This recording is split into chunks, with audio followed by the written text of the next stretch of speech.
સુરતના ring road વિસ્તારમાં આવેલી અનમોલ માર્કેટમાં બે વ્યક્તિઓ સાથે થયેલી અમાનવીય ઘટનાનો વિડીયો વાયરલ થતા ભારે ચકચાર મચી હતી। આ ઘટનામાં માત્ર ચોરીની શંકાના આધારે બે યુવકોને નિર્વસ્ત્ર કરી માર મારી એમને અપમાનિત કરવામાં આવ્યા હતા। આ મામલે વિડીયો વાયરલ થતા જ પોલીસે તાત્કાલિક કાર્યવાહી કરીને બે વ્યાપારીઓની ધરપકડ કરી છે। આ ઘટના 10 જૂનના રોજ અનમોલ માર્કેટમાં બની હતી। ભોગ બનનાર બંને શખ્સ છૂટક મજૂરી કરે છે અને સાડી ફોલ્ડિંગ તથા જ કટિંગનું કામ પણ કરે છે। તેઓ મજૂરીના કામ માટે અનમોલ માર્કેટમાં ગયા હતા। માર્કેટના કેટલાક વ્યાપારીઓને એવી શંકા ગઈ કે આ યુવકો ચોરી કરવા આવ્યા છે। આ શંકાના આધારે તેમને માર્કેટમાં આવેલી દુકાન નંબર 230માં લઈ જવામાં આવ્યા હતા।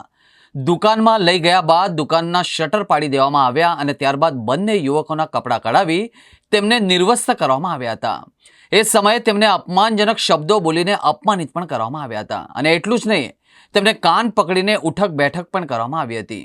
લાકડી વડે બેરહેમેથી માર પણ મારવામાં આવ્યો હતો। આ માર મારવાના કારણે એક શખ્સને ગંભીર ઇજાઓ થઈ હતી, તેને ફ્રેક્ચર પણ થયું હતું।